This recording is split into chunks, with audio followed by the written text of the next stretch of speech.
बिस्मिल्लाहिर्रहमानिर्रहीम। अस्सलाम वालेकुम नाज़रीन, आप यूट्यूब चैनल देख रहे हैं, मैं इमरान खान हूं। ऐसा इस्तकबाल पाकिस्तान में किसका हो सकता है? एक ही आदमी है। नवाज शरीफ जब पाकिस्तान वापस आए तो उनके तोते उड़ गए थे कबूतर उड़ाने के चक्कर में, और पिछली दफा जब पाकिस्तान आए थे तो उनका भाई भी एयरपोर्ट उनको लेने नहीं गया था। तो नवाज शरीफ साहब की तो कहानी खत्म है। बेनजीर भुट्टो एक ऐसी लीडर थी जिनका आखिरी मरतबा इस्तकबाल हुआ था। उसके बाद से बार बार बिलावल को लॉन्च किया जाता है, कभी जरदारी को लॉन्च किया जाता है, कभी आसिफा जरदारी को लॉन्च किया जाता है, लेकिन पब्लिक का रिएक्शन नहीं आता, पब्लिक रिस्पॉन्ड नहीं कर रही प्रॉपर तरीके से।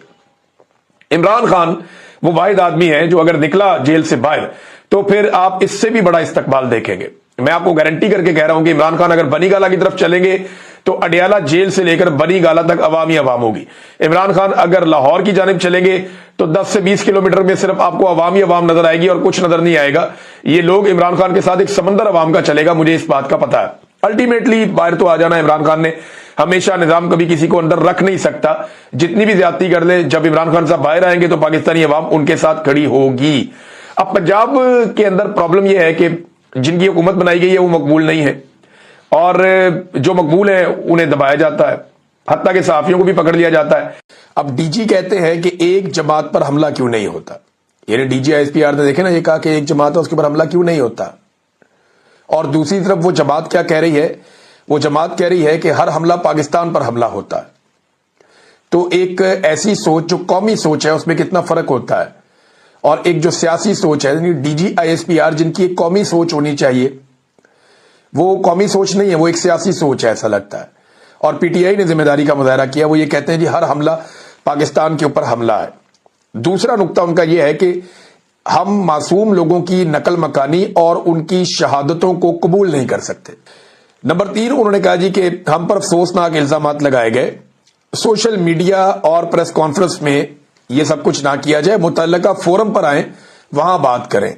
उन्होंने कहा जी 21 जमातों का एलामिया था, पाकिस्तान तहरीक इंसाफ अकेली ये नहीं कहती कि आपका तरीकाकार गलत है। ये 21 सियासी जमातों का एलामिया था, और वो जो 21 जमातें हैं उनका एलामिया बाकायदा असद कैसर ने सहाफियों के हवाले भी कर दिया। उन्होंने कहा जी अमन जरगा में तमाम फरीकैन को हमने दावत दी और वहां इत्तफाक किया गया कि दहशतगर्दी के खिलाफ मौजूदा पॉलिसी जो एस्टेब्लिशमेंट की है, जो बंद कमरों में बन रही है, वो पॉलिसी गलत है। नंबर 5 एक और बड़ी इंपॉर्टेंट उन्होंने बात की। उन्होंने कहा जी दहशतगर्दी समेत किसी भी मामले पर मुज़ाकरात में इमरान खान को बाहर नहीं रखा जा सकता। लेकिन इमरान खान के बदतरीन मुखालिफिन है। अगर आसिम मुनीर साहब से भी आप पूछेंगे कि पाकिस्तान में सबसे ज्यादा मकबूल कौन है या अवाम सबसे ज्यादा बात किसकी सुनती है, तो आसिम मुनीर साहब कभी भूल कर भी अपना नाम नहीं ले सकते। वो यही कहेंगे कि इमरान खान ऐसा आदमी है जिसकी पूरा पाकिस्तान बात सुनता है। फिर एक और बात उन्होंने कही, उन्होंने कहा कि पाकिस्तान तहरीक इंसाफ या इमरान खान वो वाहिद जमात है जो इस वक्त अवाम और इदारों के बीच में जो खलीज मौजूद है उसको पुर करने के लिए किरदार अदा कर सकते हैं, वरना ये खलीज कम नहीं होगी, लोग और मजीद नफरत करते जाएंगे। वो सियासत की वजह से होती है। जनरल बाजवा ने अपनी रिटायरमेंट से चंद दिन पहले ये कहा था कि पाकिस्तान की फौज से पाकिस्तानी लोग प्यार नहीं करते, इस किस्म का एक उन्होंने गिला किया था। अल्फाज शायद मेरे आगे पीछे हो जाएं। तो उन्होंने कहा उसकी वजह यह है कि हमने बहुत ज्यादा सियासत में मुदाखलत की है। तो ये वाला गंद तो जनरल बाजवा ने खुद भी मारा था, अभी भी मारा जा रहा है। अच्छा जी, एक और उन्होंने जो गिला किया, उन्होंने कहा जी मरकजी हुकूमत खैबर पख्तूनख्वा के फंड्स फ्राहम नहीं कर रही और खैबर पख्तूनख्वा का पैसा रोक कर बैठे, जिसकी वजह से अवाम की तरक्की पर पैसा नहीं लगाया जा सका। क्योंकि एक और नुक्ते में उन्होंने कहा कि ये डीजी ISPR ने कहा कि दहशतगर्द पैसों के गुलाम है, कुछ $400 दे तो इधर बंदा मार देते हैं, $600 दे तो उधर बंदा मार देते हैं। तो अगर ये बात ठीक है तो इसका सादा सादा मतलब यह है कि वहां बेरोजगारी है, बेरोजगारी खत्म की जाए, गुर्बत है, गुर्बत खत्म की जाए, ताकि लोग दहशतगर्दों के साथी बनने की बजाय अमन व अमान की जिंदगी को तरजीह दें। ये जनाब एक प्रेस कॉन्फ्रेंस थी और बड़ा तफसीली उन्होंने सारी चीजें सामने रखी।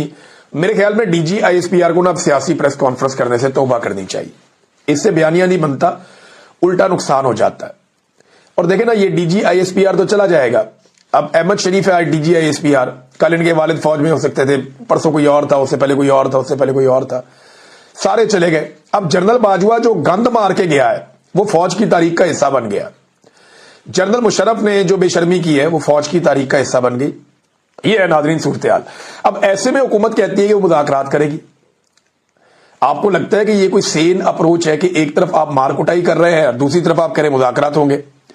دیکھیں انہیں مذاکرات میں کوئی سنجیدگی نہیں ہے اور انہوں نے مذاکرات نہیں کرنے، انہوں نے اپنا ٹائم پورا کرنا ہے اور ٹائم پورا کرنے کے لیے مار کٹائی بھی کریں گے، ظلم بھی کریں گے، جبر بھی کریں گے۔ یہ 5 سال انہوں نے کسی طرح گزارنا ہے اور پھر انہوں نے عوام کے رد عمل کو روک کر رکھنا ہے۔ اگر عوام نے ان سے چھٹکارا حاصل کرنا ہے تو اسے نکلنا پڑے گا اور جب عوام نکل جائے گی تو وہ ان کا آخری دن ہوگا۔ یہ بات تو کرسٹل کلیئر ہے کیونکہ ان کے پاس اخلاقی جواز کوئی نہیں ہے۔ عالمی سطح پر بھی، پاکستان کے اندر بھی سب لوگ یہ جانتے ہیں کہ ان کے پاس اس حکومت کو جاری رکھنے کا کوئی اخلاقی اور قانونی اور آئینی جواز نہیں ہے۔ جس دن لوگ نکلیں گے ان کے ساتھ کوئی کھڑا نہیں ہوگا۔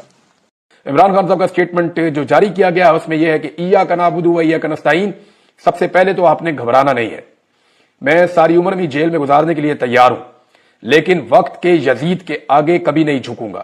لیکن مصدق ملک صاحب کی خواہش پوری ہو گئی، عمران خان صاحب نے وقت کا یزید جو لفظ ہے وہ بھی استعمال کر دیا۔ کل انہوں نے کہا تھا کہ یزید اور فرعون کا لفظ کیوں استعمال نہیں کیا اور جنرل ڈائر کا لفظ کیوں استعمال کیا، تو یہ آ گیا۔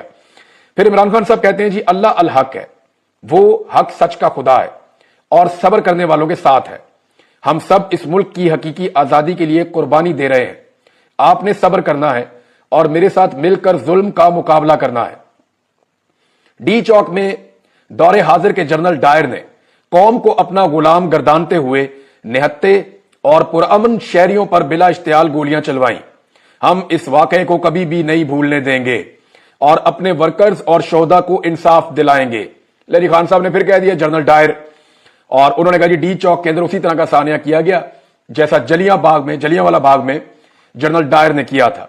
انہوں نے کہا نہ اس واقعے کو ہم کبھی بھولنے دیں گے اور اپنے ورکرز کو اور شہداء کو انصاف دلائیں گے۔ بہرحال عمران خان صاحب وہیں کھڑے ہیں جہاں وہ پہلے دن سے کھڑے تھے، یعنی انہوں نے اگر کہا تھا کہ ایبسولوٹلی ناٹ، تو یہ وہ واحد آدمی ہے جو ابھی بھی اپنے موقف کے اوپر کھڑا ہے، ورنہ لوگ اپنا موقف بدل لیتے ہیں۔ گرفتار ہونے کے بعد لوگ اپنا موقف بدل لیتے ہیں۔ پچھلے دنوں کسی نے کہا کہ نواز شریف بھی بہت ضدی ہے اور عمران خان بھی بہت ضدی ہے، تو بالکل یہ بات ٹھیک ہے کہ عمران خان اپنے اصول کے اوپر کھڑا رہنے کے لیے ضد کر رہا ہے کہ میں اپنا اصول نہیں توڑوں گا، اپنے موقف سے پیچھے نہیں ہٹوں گا، اور نواز شریف نے ہمیشہ گرفتار ہوتے ہی ڈیل کی ضد کی ہے اور اتنی ضد کی ڈیل کی کہ نواز شریف کو ہر مرتبہ ڈیل مل گئی ہے۔ کبھی امریکہ نے ڈیل لے کر دی، کبھی سعودیہ نے ڈیل لے کر دی، کبھی کسی اور عربی ملک نے ڈیل لے کر دی، کبھی پاکستان کے اندر اسٹیبلشمنٹ میں موجود لوگوں نے ڈیل لے کر دی، لیکن عمران خان صاحب جو ہیں وہ ڈٹ گئے ہیں، وہ اس طرح کی ڈیل لینے کے حق میں نہیں ہے، جبکہ دوسری جانب نواز شریف صاحب جو ہیں وہ ہمیشہ ڈیل لینے میں کامیاب ہوئے ہیں۔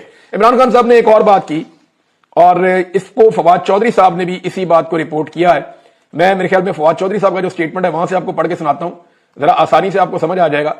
فواد چودھری صاحب کہتے ہیں کہ عمران خان صاحب سے ملاقات ہوئی، تم ڈٹ کر لڑے یار، ان کو بارڈر پہ بھیجا تھا آپ نے، وہ کوئی انڈیا سے لڑنے گئے تھے، وہ کوئی ادھر طالبان سے لڑنے گئے تھے، یا کوئی دہشت گردوں کے ساتھ ان کی بلوچستان میں لڑائی ہو رہی تھی، یا کہ انٹرنیشنل بارڈرز پہ کہیں پہ آپ نے بھیجا ہوا تھا مشن پہ جو واپس آئے ہیں؟ بھئی اپنے شہریوں کو مارنے آپ نے بھیجا تھا۔ افسوس کی بات یہ ہے کہ دونوں طرف لوگ مارے بھی گئے، دونوں طرف لوگ زخمی بھی ہوئے۔ اب کشمیر پاکستان سے مختلف ہے، وہ لوگ خالی مار نہیں نہ کھاتے، وہ آگے سے مارتے بھی ہیں۔ پاکستانی جو ہیں ان میں زیادہ تر لوگ خالی مار کھا لیتے ہیں، لیکن کشمیریوں کا تھوڑا سا طریقہ کار مختلف ہے، وہ واپس مارتے ہیں، اور جب وہ واپس مارتے ہیں تو پھر تکلیف بھی ہوتی ہے۔ اب جو مناظر میں نے دیکھے یعنی اچھے نہیں لگ رہے مجھے دیکھنے میں کہ ایف سی والوں کو اور پولیس والوں کو لٹا کے بٹھا کے جو ہے وہ وہاں کے مقامی لوگ آزاد کشمیر کے مار رہے ہیں، مجھے دیکھنے میں اچھا نہیں لگ رہا۔ لیکن اسی طرح یہ ایف سی والے اور پولیس والے وہاں پہ مقامی لوگوں کو بھی مار رہے ہیں، ان پہ بھی ٹارچر کر رہے ہیں، ان کے اوپر آنسو گیس پھینکتے ہیں، ان کے گھروں کے اندر انہوں نے تو عورتوں کو سڑکوں پہ گھسیٹا ہے، انہوں نے تو ذلیل کیا ہے۔ اب میں نے عجیب چیز دیکھی کہ پاکستان کے اندر لوگ اب اس کے اوپر دکھ کرنے کے لیے تیار ہی نہیں ہے، انہیں تکلیف ہی نہیں ہو رہی یونیفارم والے لوگوں کو مار پڑ رہی ہے، وہ کہہ رہے ہیں ٹھیک ہے جی یہ بھی ایسے ہی مارتے ہیں، یہ ہماری بچوں کو عورتوں کو مارتے ہیں، خواتین کو اٹھا کے لے جاتے ہیں، یہ بہن بیٹیوں کو اغوا کر لیتے ہیں، بہوؤں کو اغوا کر لیتے ہیں، یہ بچوں کو ٹارچر کر کے ماؤں کو ویڈیوز بھیجتے ہیں، یہ معصوم بچوں کو اٹھا کے تھانوں میں لے جاتے ہیں، گرفتار کر لیتے ہیں، یہ عورتوں کو سڑکوں کے اوپر گھسیٹتے ہیں، جیلوں میں ڈال دیتے ہیں۔ اب یہ جو کچھ انہوں نے کیا اس کے بعد اب یہ سیکورٹی فورسز کو سوچنا پڑے گا۔ آپ نے کبھی غور کیا ہے کہ جو سب سے بڑی سیکورٹی فورس ہے اس کو اس کام کے لیے استعمال نہیں کیا جاتا، گندا کیا جاتا ہے ہمیشہ پولیس کو، یعنی ملٹری اسٹیبلشمنٹ کے گندے کپڑے ہمیشہ پولیس دھوتی ہے، ایف سی دھوتی ہے، انہیں کہتے ہیں گندا کام ہے یہ تم کرو، بدنامی ہوگی تمہاری، ہوگی ذلت ہوگی تمہاری۔ کیوں؟ یہ ادارے نہیں ہیں، انہوں نے تو روزانہ عوام کے بیچ میں رہنا ہوتا ہے، عوام کے بیچ میں جانا ہوتا ہے۔ بہرحال یہ ان کی حرکتیں اس وقت ناظرین جو کوہالہ میں ہے بہت بڑے پیمانے پر لوگ اکٹھے ہیں اور چند کلومیٹر کا فاصلہ رہ گیا ہے جو آزاد کشمیر کی اسمبلی ہے وہاں سے. تو یہ مظفر آباد جب چاہیں اب داخل ہو سکتے ہیں, ان کے پاس یہ طاقت بھی موجود ہے. اور دوسری جانب جو ہے وہ ناکے ختم کر دیے گئے ہیں, جتنے ناکے لگائے گئے تھے, جتنا بندوبست کیا گیا تھا وہ ختم کر دیا گیا ہے. لیکن سردار عمر نذیر صاحب نے, یہ ایک رہنما ہے ون آف دیم, جو عوامی ایکشن کمیٹی کے رہنما ہیں, تو انہوں نے کہا کہ ایک طرف مذاکرات, دوسری طرف فورسز کو ارجا کے مقام پر پھر اکٹھا کیا جا رہا ہے. یاد رکھو اگر اس کے بعد کسی قسم کا ایڈونچر کیا گیا تو تمام تر حالات کی ذمہ دار حکومت پاکستان خود ہوگی. انہوں نے ایک کیٹیگوریکلی یہ بات بتا دی. اب جناب ناکے تو ختم ہو گئے ہیں, لیکن ان بے شرموں نے اپنے مفاد کے چکر میں, اپنے اقتدار کے چکر میں, اپنی طاقت کے نشے میں آزاد کشمیر کے اندر نفرت کا ایک ایسا بیج بو دیا ہے جو فصل اب پتہ نہیں ہمیں کب کاٹنی پڑے گی. یہ بے شرمی ہو چکی ہے, یہ بے غیرتی ہو چکی ہے, اور ملٹری اسٹیبلشمنٹ نے آزاد کشمیر کے اندر نفرت کا وہ والا بیج بو دیا ہے جن کی فصل پاکستان کو کبھی نہ کبھی کاٹنی پڑے گی. اور یہ گھٹیا حرکت بھی اسی رجیم کے ذمہ ہے. صرف اپنے اقتدار کو دوام دینے کے لیے انہوں نے یہ کیا کہ اگر آزاد کشمیر کے اندر کسی طرح لوگوں نے اپنا حق چھین لیا تو پھر پاکستان کی باری ہے, پاکستانی بھی یہی کریں گے. اب مذاکرات ہو رہے ہیں اور مذاکرات ان کو کرنے پڑنے تھے. ذرا مذاکرات کی ٹیبل دیکھیے آپ. ایک طرف بیٹھے ہیں وفاقی وزراء, سابق وزیر اعظم, سابق وزراء, موجودہ وزراء, کیسے بڑے بڑے منہ ہیں ان کے, چمکتے ہوئے 100 واٹ کے بلب کی طرح ان کے منہ چمکتے ہیں کیونکہ انہوں نے بہترین خوراکیں کھائی ہیں, ان کے پاس بے شمار پیسہ ہے, یہ بڑی بڑی گاڑیوں میں, ہیلی کاپٹر میں ٹریول کرتے ہیں, یہ اقتدار کے مالک ہیں, اور کرپشن کر کر کے ان لوگوں نے ملک کا بیڑا غرق کر دیا. اور دوسری طرف سامنے کون بیٹھا ہے؟ یہ بالکل چند لوگ, ایک دکاندار, ایک عام آدمی, یہ آیا مذاکرات کرنے کے لیے اپنی قوم کے بہاف کے اوپر. یہ ہے تبدیلی جو آزاد کشمیر میں آئی ہے. پاکستانیوں کو یہ سیکھنا پڑے گا اور اس سے سیکھ کر پاکستانیوں کو آگے بڑھنا پڑے گا. اس کے علاوہ پاکستانیوں کے پاس رستہ کوئی نہیں ہے. اب ناظرین مذاکرات ہو رہے ہیں. مذاکرات میں جو مین چیز ہے وہ وہی 12 سیٹیں ہیں کہ جناب یہ 12 سیٹیں جو ہے نا ان کو تو فوری طور پہ آپ ختم کریں. اگر یہ 12 سیٹیں ختم نہیں ہوتی تو پھر بات آگے نہیں بڑھتی. بات آگے بڑھے گی جب آپ یہ 12 سیٹیں ختم کریں گے. اب اس میں کچھ اطلاعات آ رہی ہیں کہ کچھ چیزیں طے ہو گئی ہیں اور کچھ چیزیں طے ہو جائیں گی. لیکن یہ 12 سیٹوں پہ ہے کون, ذرا آپ کو میں بتاتا ہوں. یہ ناظرین ایک پشاور سے وزیر خزانہ, جو آزاد کشمیر کا وزیر خزانہ ہے وہ پشاور سے ہے, عبد الماجد خان. پھر اس کے بعد جو ہے وزیر ٹرانسپورٹ, یہ راولپنڈی سے آیا ہوا ہے, جاوید بھٹ. وزیر جنگلات نارووال سے آیا ہوا ہے, محمد اکمل. وزیر خوراک گجرات سے آیا ہوا ہے, محمد اکبر. وزیر سپورٹس ملتان سے آیا ہوا ہے, محمد عاصم شریف. اور مذہبی امور کا وزیر جو ہے راولپنڈی سے لے کر گئے ہوئے ہیں, محمد احمد رضا قادری. پھر وزیر صنعت و تجارت اٹک سے گیا ہوا ہے, راجہ محمد صدیق. وزیر انویسٹمنٹ یہ بھی جناب اور کہیں سے گیا ہوا ہے, یہ شادمت ٹاؤن سے. یہ عامر عبد الغفار لون. ممبر پبلک اکاؤنٹ کمیٹی جو ہے وہاں پہ یہ غلام محی الدین دیوان, یہ لاہور سے جناب گیا ہوا ہے. تو آپ اندازہ کریں کوئی گجرانوالہ سے ہے, کوئی سیالکوٹ سے ہے, پھر حافظ حامد رضا یہ بھی سیالکوٹ سے ہے. یہ بندے باہر سے گئے ہوئے ہیں 12 بندے, اندازہ کریں آپ. اور یہ اہم ترین سیٹوں کے اوپر بیٹھے ہیں آزاد کشمیر جا کر, اور جو بجٹ یہ استعمال کر رہے ہیں وہ اربوں روپے میں ہیں. ان کے جو ووٹس ہیں نا وہ 1000 سے بھی کم ہے. یعنی اتنے تھوڑے ووٹ لے کر یہ جا کر وہاں پہ وزیر بن جاتے ہیں اور اربوں روپے کا بجٹ یہ استعمال کرتے ہیں. کیا یہ آزاد کشمیر کے عوام کے بجٹ کے حقدار ہیں؟ تو جواب ہے کہ نہیں ہے, اور یہ ہو ہی نہیں سکتے. تو اس لیے شفافیت کے لیے ان شکلوں سے آزاد کشمیر کے لوگ جو ہیں وہ اب جان چھڑانا چاہتے ہیں. وہ کہتے ہیں جی ہماری جان چھڑاؤ بھائی, ان کو دفع کرو, انہیں ان کے ساتھ آپ حکومت بناتے ہو, ان کے ساتھ آپ حکومت گراتے ہو. اب اس کے اوپر مذاکرات ہو رہے ہیں, دیکھتے ہیں بات کہاں پہنچتی ہے. لیکن آزاد کشمیر کے لوگ ڈٹے ہوئے ہیں اور ان کو روکنا ایز سچ ممکن نہیں ہے. ایک ویڈیو جو ہے وہ دیکھیں نا اسلام آباد پولیس کی, ان کے گروپس کے اندر ایک ویڈیو چل رہی تھی, آڈیو. یہ اسلام آباد گروپس کے اندر یہ آڈیو تھی. یہ آڈیو میں آپ کو سناؤں گا, آپ کو آئیڈیا ہو جائے گا. اور یہ اگر گروپس کے اندر ہے تو کسی پولیس والے کی ہے. اسلام آباد پولیس کے گروپس میں یہ آڈیو نکلی ہے. مجھے ایک جرنلسٹ ہیں, انہوں نے مجھے یہ آڈیو دی ہے. ذرا یہ آڈیو آپ سنیں, آپ کو آئیڈیا ہو جائے گا کہ ریاست کی سوچ کیسی ہوتی ہے اور یہ کس طریقے سے پولیس والے سوچتے ہیں عوام کو لے کر. یہ سنیں آپ. جو بھی کشمیری آتا ہے نا, تھانوں میں آتا ہے, ذلیل کریں, کتے کی طرح ذلیل کریں, ناکے لگائیں. ناکوں پہ یہ رکتی ہیں گاڑیاں, ان کو اتار اتار کے تپے ماریں. ID कार्ड नहीं है, थाने में बंद करें, पर्चा दें भाई, जो कर सकते हैं करें, ताकि इनको समझ आए कि इन्होंने क्या किया। ये नाज़रीन आपने देख लिया कि ये रवैया भी, आइडिया भी मुझे हो रहा है कि ये पुलिस वाले ऐसे बोलते हैं, और ये उनकी जनाब उसके अंदर चल रहा है। पुलिस का एक ग्रुप है, व्हाट्सएप ग्रुप, उसके अंदर ये चल रहा था, वहां से ये निकला कि जनाब जो मिल जाए कश्मीरी उसको तप्पे मार। यही इन्होंने पठानों के साथ किया था, पश्तूनों के साथ। जो आदमी पश्तून नजर आता था उठाओ इसको। कोई किसी का ड्राइवर है, कोई किसी का माली है, कोई वहां पे नौकरी करता है, किसी का वहां कारोबार है, किसी का होटल है, कोई काम करने के लिए आया हुआ है, वो सारे उठा उठा के बंद करना शुरू कर दिए थे। बड़ा रिएक्शन आया था खैबर पख्तूनख्वा के लोगों की तरफ से कि यार हमारे साथ क्यों ज्यादती कर रहे हो, ये हम किसी और मुल्क में तो नहीं आ रहे, अब कश्मीर के शहरियों के साथ इस तरह का सलूक करेंगे। ये घटियापन है, बेगैरती है, बेशर्मी है, इसको फौरी तौर पे बंद किया जाना चाहिए। दूसरा नाज़रीन एक और चीज मैं आपको बताता हूं, ये तो चले आजाद कश्मीर की चीजें ना, ये तो मुज़ाकरात होंगे तो पता चलेगा कि क्या इसमें से निकलता है। हुकूमत को यहां घुटने टेकने पड़ेंगे, लोग अपने मुतालबात मनवा लेंगे, जो दिखाई दे रहा है। अब पाकिस्तान के अंदर अगर आप देखें तो खासतौर पर पंजाब में जो हुक्मरान है उन्होंने आसिम मुनीर और डोनाल्ड ट्रंप के बिल बोर्ड्स लगा दिए हैं। इसमें शहबाज शरीफ भी है, हिफ्ज़े मा तकद्दुम, बीच में नवाज शरीफ को भी डाला हुआ थोड़ा सा, मरियम नवाज को भी। ये सिर्फ खाना पूरी करने के लिए। इंपॉर्टेंट बंदे तो दो ही हैं, आसिम मुनीर और डोनाल्ड ट्रंप। अब इनके फोटो लगा दिए गए। एक तो आसिम मुनीर की तस्वीर जो है वो सियासतदानों के साथ ये जेब ही नहीं देती, ये होनी नहीं चाहिए थी, यानी इनका ये काम ही नहीं है ना। एक सरकारी अफसर की फोटो उठा के आप लगा दें, उसका वो काम ही नहीं है, वो तो सिक्योरिटी का काम है।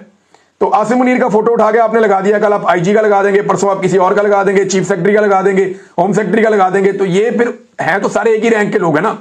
तो अब उठा के आर्मी चीफ के फोटो हर तरफ चिपका दिए इन्होंने, और ये उनका काम नहीं है, जेब नहीं देता, ये आर्मी चीफ को इस पर नोटिस लेना चाहिए, उतरवाएं फटाफट, ये बदतमीजी है, ये नहीं होनी चाहिए। नंबर 2, डोनाल्ड ट्रंप की तस्वीर पाकिस्तान में क्यों लगाई गई? क्या पाकिस्तानी इसे पसंद कर रहे हैं? नहीं, ये डोनाल्ड ट्रंप को लुभाने के लिए लगाई गई। ये तस्वीर और होर्डिंग्स लगा के इनकी रिपोर्ट बनाकर बाकायदा अमेरिका भेजी जाएगी डोनाल्ड ट्रंप को। क्यों भेजी जाएगी अभी बताता हूं, लेकिन पाकिस्तानी इसे पसंद इसलिए नहीं कर रहे, रिएक्शन आ रहा है लोगों का कि लोग ये कहते हैं कि डोनाल्ड ट्रंप इसराइल के सबसे बड़े हमायती हैं, इसराइली पॉलिसीज के सबसे बड़े सपोर्टर हैं, और नेतन्याहू के बड़े अच्छे दोस्त हैं, और वो ये बातें अपने मुंह से कहते हैं, किसी और को कहने की जरूरत नहीं है, अंडरस्टूड है। तो क्योंकि इसराइल की पॉलिसी से पाकिस्तानी सख्त नाला हैं, नाराज हैं, तो उनके बेहतरीन दोस्त की फोटोज को यूं लगाना उस वक्त जब वहां पे बच्चों का कत्लेआम हो रहा है इसराइल में, ये नामुनासिब है। लेकिन पाकिस्तान की हुकूमत जो है वो इन्हें देना चाहती है अमन का नोबेल पीस प्राइज। हालांकि जंगबंदी के तमाम करारदादों को डोनाल्ड ट्रंप की जो अमरीकी हुकूमत है वो वहां पे वीटो कर देती है अक़वाम मुत्तहिदा में। ये अमन होने भी नहीं देते, जंगबंदी भी नहीं होने दे रहे, और वो अपनी शराइत के ऊपर चीजें करना चाहते हैं। उन शराइत से भी हुकूमत भाग रही है। लेकिन ये इन्होंने किया क्यों, मैं आपको बताता हूं। ये सिर्फ डोनाल्ड ट्रंप को खुश करना चाहते हैं, और ये कर इसलिए रहे हैं कि इन्होंने ऑर्डर पहले से दे दिए थे, चीजें आने में बनने में तो 4 दिन लगते हैं, तो अब ये मार्केट के अंदर आके लग गई हैं। तो ये किया इन्होंने इसलिए है कि इन्होंने डोनाल्ड ट्रंप को दी है दावत कि आप आए पाकिस्तान में, तो आपसे पाकिस्तानी बहुत प्यार करते हैं, तो बड़ा माहौल बना हुआ है। तो अब ये डोनाल्ड ट्रंप को घेर के पाकिस्तान में लाना चाहते हैं और उसके जरिए से अपनी कामयाबी के झंडे ये गाड़ना चाहते हैं। तो अभी तक तो इनको कंफर्मेशन कोई नहीं मिली, लेकिन इस किस्म की खुशामद करके ये कोशिश करेंगे कि डोनाल्ड ट्रंप कम से कम पाकिस्तान में आ जाए। शहबाज शरीफ ने नाज़रीन पाकिस्तान को फंसा दिया, क्योंकि इसहाक डार ने एक बात उठाई है। इसहाक डार ने कहा ये वो मुआहिदा ही नहीं है जो शहबाज शरीफ को डोनाल्ड ट्रंप ने दिखाया था। तो शहबाज शरीफ ने जब ट्वीट की थी बकौल इसहाक डार के, उस वक्त शहबाज शरीफ को वो वाला मुआहिदा पता था या वो वाला मंसूबा पता था जो डोनाल्ड ट्रंप और शहबाज शरीफ के बीच में तय हुआ था। तो डोनाल्ड ट्रंप ने बाद में धोखा दिया और वो तब्दील कर दिया। अब ये इसहाक डार कह रहे हैं, अल्फाज मुख्तलिफ हो सकते हैं, कहानी यही सुनाई है उन्होंने। इसहाक डार साहब ने कहा कि शहबाज शरीफ और डोनाल्ड ट्रंप ने जो चीजें तय की, उन चीजों की रोशनी में शहबाज शरीफ ने ट्वीट करके शाबाश दे दी, लेकिन बाद में पता चला कि डोनाल्ड ट्रंप ने वो चीजें तब्दील कर दी हैं, लिहाजा इन चीजों पे हम इत्तफाक नहीं करते। तो भाई नहीं करते तो लिखे ना शहबाज शरीफ लिखे ना, शहबाज शरीफ लिखे कि इससे पहले डोनाल्ड ट्रंप ने जिन बातों पे मेरे साथ इत्तफाक किया था ये वो बातें नहीं है, मुझे धोखा दिया गया अमेरिका के अंदर और मैं धोखे में नहीं आऊंगा, मैं इन्हें कबूल नहीं करता, बैठो दोबारा डिस्कशन करते हैं। कहे शहबाज शरीफ, ये बात कहे ना शहबाज शरीफ, वो नहीं कहेगा क्योंकि वो ये बातें तय करके आया। डोनाल्ड ट्रंप झूठ नहीं बोल रहा, डोनाल्ड ट्रंप की ये आदत है, वो बात मुंह के ऊपर कर देता है। उन्होंने चौक में रख लिया पकड़ के उसने आसिम मुनीर साहब को और शहबाज शरीफ को कि ये पहले दिन से मेरे साथ हैं, from beginning they are with me. और ये जो पोस्टर बैनर लग रहे हैं पूरे पाकिस्तान में, ये इस बात का सबूत है कि आसिम मुनीर और शहबाज शरीफ डोनाल्ड ट्रंप की हां में हां मिलाकर आए हैं।